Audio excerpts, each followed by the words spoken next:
ایک مرتبہ اور سلام قبول کیجیے۔ السلام علیکم ورحمۃ اللہ وبرکاتہ۔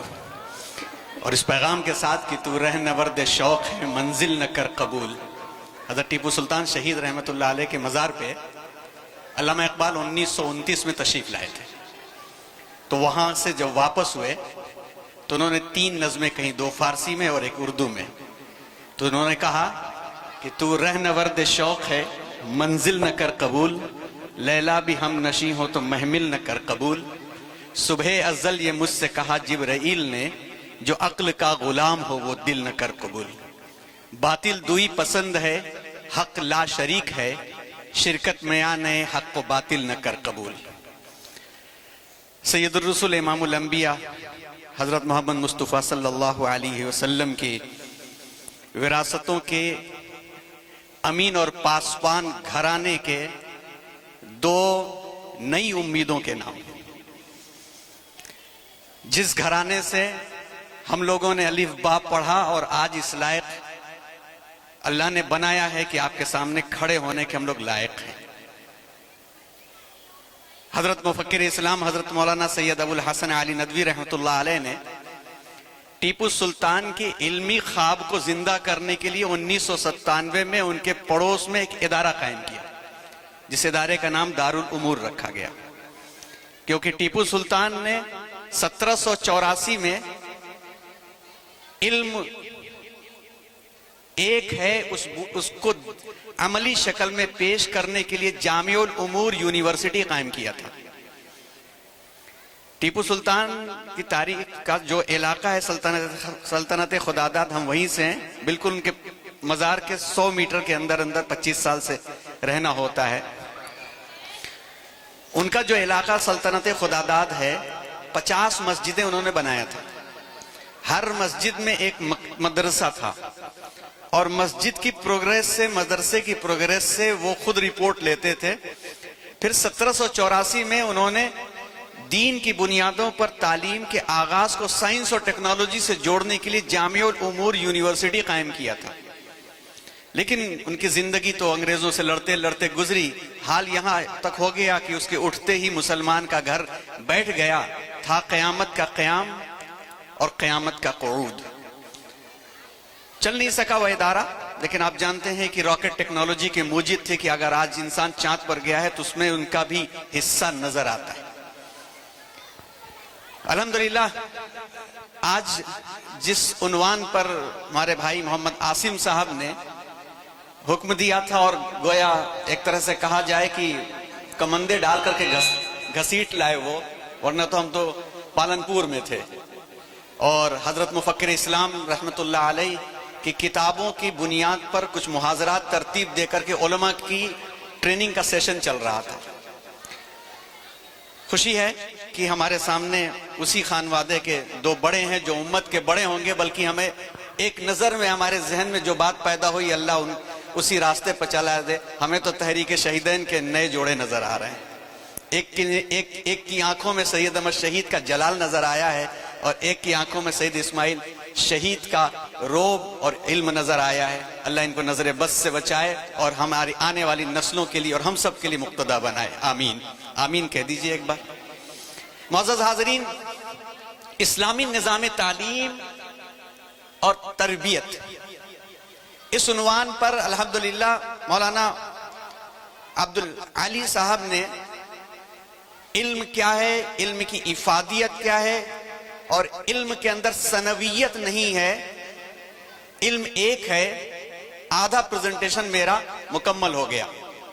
اب ہم تاریخی اعتبار سے بات کریں گے کہ کم از کم آپ کے سامنے یہ بات آ جائے کہ علم کی بنیادوں پر ہم کہاں گئے تھے، اور علم کی بنیادوں کو چھوڑنے کی وجہ سے ہم کہاں آ گئے، اور اس طرح کے اداروں کو، نظام کو ہم نے اگر پروموٹ کیا تو پھر سے ہم کہاں جا سکتے۔ تو کئی سلائیڈیں ہم اسکپ کریں گے۔ اتفاق ایسا تھا کہ جس آیت کو، سورہ زمر کی آیت نمبر 9 کو ہم نے یہاں پر کوٹ کیا تھا، مولانا نے بھی وہی آیت پڑھ کر کے اپنی بات کو کہا۔ بسم اللہ الرحمن الرحیم، قل هل يستوي الذين يعلمون والذين لا يعلمون۔ ان پڑھ اور پڑھے لکھے برابر نہیں ہو سکتے. بہترین بات آپ کے سامنے آ گئی. یہ بات بھی ہمارے لیے حقیقت ہے کہ اسلامی تربیت کا جو مرکز ہے, the central point of the training is the heart, not mind. دل نہیں ہے, دماغ نہیں ہے, پہلے دل ہے. اور ہمارے رسول صلی اللہ علیہ وسلم نے فرمایا الا وَإِنَّ فِي الْجَسَدِ مُضْغَةً اذا صلحت صلح الجسد كله واذا فسد الجسد كله الا وهي القلب. دل ہے وہ, از ہزاراں کعبہ یک دل بہتر است, دل بدست آیت تو حج اکبر است. دل فرما برداری خداوندی کے اندر, جس کو کہا جائے with the deepest point of the obedience of Allah subhanahu wa ta'ala. اللہ کی فرما برداری دل کی گہرائیوں سے نکل آنے لگے تو یہی تعلیم کا اور تربیت کا مرکز ہے. اور اس مرکز کے ساتھ دیکھا جائے تو actually Islamic educational system and تربیہ, اگر اس کو کہا جائے تو ڈیپینڈز آن سرٹن تھنگس, کچھ چیزوں کے اوپر ڈیپینڈ ہے. صرف لکھنا اور پڑھنا اسلامی نظام تعلیم و تربیت کا نام نہیں ہے. اگر صرف لکھنا پڑھنا ہوتا تو پھر بہت سارے لوگ اس نظام کے حقدار بن جاتے. تربیت چاہیے, اور کون سی تربیت؟ صالح اقدار کے ساتھ. صالح اقدار, اور صالح اقدار ہی نہیں, جو پڑھایا گیا ہے وہ عمل میں آئے. اسی لیے جیسے ہی لا الہ الا اللہ محمد الرسول اللہ پڑھایا جاتا ہے تو اس کو بنیاد میں جب آمنت باللہ کما ہوا باسمائہ وصفاتہ وقبلت جمیع احکامہ کے ساتھ پڑھایا جاتا ہے تو احکام کو قبول کرنے کے لیے احکام پہ عمل کرنا لازم قرار دیا جاتا ہے. اور بنیاد میں تعلیم الاسلام تک کی تعلیم میں بھی یہ بات پڑھا دی جاتی ہے کہ ایک شخص دل میں پکا یقین رکھے کہ اللہ ایک ہے, مگر زبان سے اس نے کبھی اقرار نہیں کیا, he will not considered as a Muslim, وہ مسلمان نہیں کنسیڈر کیا جائے گا. دل میں یقین کے ساتھ ساتھ زبان کا بھی اقرار ضروری ہے. بلکہ فقہی بحثوں سے ہٹ کر کے جو تقاضے ایمان کے ہیں کہ دل اور دماغ کے ساتھ پکا یقین, زبان کے ساتھ اس کا اظہار اور ریکوائرمنٹس پر عمل کرنا, یہ ایمان کہلاتا ہے. تو اسی تعلیم کے نظام میں صالح اقدار کے ساتھ ساتھ تعمیل بھی ہے, اور تعمیل کے ساتھ ساتھ تبلیغ بھی ہے,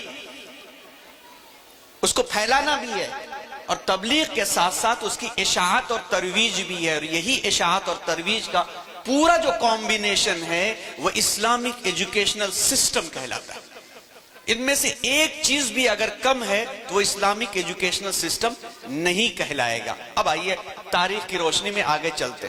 ہم کچھ چیزیں اسکپ کریں گے کیونکہ مولانا نے بہت اچھے انداز سے وہ باتیں سمجھا دیا ہے, کیونکہ وقت بھی کافی ہوا ہے. تھوڑا سا وقت ہم کو بچانا پڑے گا تاکہ بچوں کا اور پروگرام آ جائے. اسلامی نظام تعلیم سے مراد ایسا نظام تعلیم ہے جس کے تعلیمی نصاب کے اجزاء کے جملہ اجزاء کو اسلامی اصول و نظریات کی روشنی میں مرتب کیا گیا. صرف بچے ہی نہیں, پڑھانے والوں کے لیے بھی وہ اخلاقیات برابر ہوں.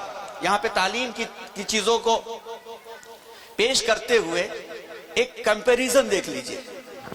یہاں پہ یہ بات پیش کی گئی کہ معلمین اور متعلمین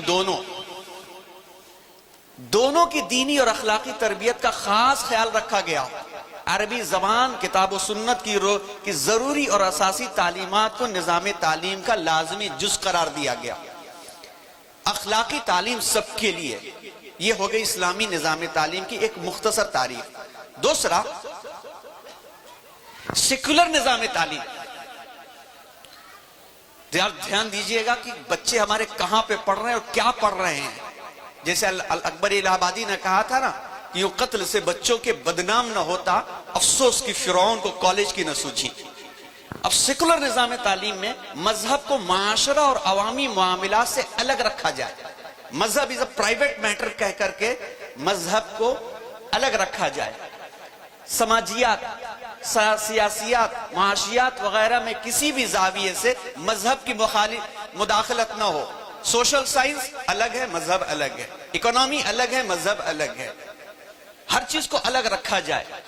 انسان کو ایک اچھا شہری بنانا اور اسے مادی خوشحالی جسے مٹیریلزم کہا جاتا ہے اس کا عادی بنانا، یہ ایک مقصد ہے اور اس میں آخرت کا تصور نہیں ہے. اور انسائکلوپیڈیا بریٹانیکا کے اندر دیکھیں کیسے ہے، انسائکلوپیڈیا بریٹانیکا کے اندر اس کی جو تعریف کی گئی ہے، انسائکلوپیڈیا بریٹانیکا میں تعریف کی گئی ہے، secular education is a system of training from which definitely religious education is exalted. Secular education اس کو کہا جاتا ہے جس میں سے مذہب کی تعلیم کو نکال دیا گیا. تو یہ ہے سیکولر ایجوکیشن. اب سیکولر ایجوکیشن جس چیز کا جب مذہبی نکل گیا، خدا کا تصور ہی نکل گیا، تو پھر سیکولر ایجوکیشن جس چیز کا غلام بناتی ہے، سیکولرزم مرات الصالحہ کو نصف ایمان کے برابر درجہ دے دیا گیا. بیٹی جس کی ایمانی تربیت کر دی جائے تو سفارش کا حق دے دیا گیا. لیکن اس نظام میں آپ دیکھیے، اس تہذیب میں ایک عورت جو گھر میں 24 گھنٹے بچوں کو پالتی ہے، محنت سے جنت کا نمونہ بناتی ہے، اس کے حق کی کوئی بات نہیں کرتا، بلکہ اس کے مقابل میں بازار ہے، اس سے زیادہ پیسہ اور شہرت کرکٹر کما لیتا ہے. آپ دیکھ رہے ہوں گے 15 کروڑ روپے میں لوگ بک رہے ہیں، اور ان 15 کروڑ لوگوں کو دیکھنے کے لیے کتنے کروڑ روپے لگائے جائیں گے. لیکن جو ایک فوجی وہاں مر رہا ہوتا ہے، بس اس کو ایک کفن لپٹا دیا جاتا ہے، اور اس کی آل اولاد کا کیا حال ہوتا ہے. ایک ایکٹر جسم کی نمائش کر کے کمانے والا، علم کی تربیت کرنے والے پروفیسر سے زیادہ کماتا ہے، لوگ اس کو پیسہ زیادہ دیتے ہیں. یہ جو سیکولر تعلیمات پی ایچ ڈی ہولڈر کے اوپر ایجوکیشنل منسٹر بھی بن سکتا ہے. یہ سیکولر ایجوکیشن ہے، اس کے خط و خال ہیں.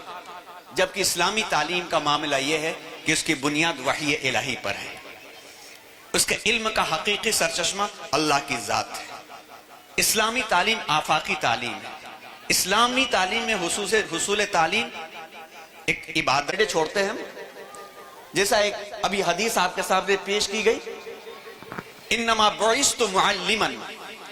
ان بنیادوں پر امت مسلمہ نے تعلیم کو آگے پھیلایا. کس طرح پھیلایا؟ اب تاریخی حیثیت کو تھوڑا دیکھتے ہیں. دنیا کے نقشے پر آپ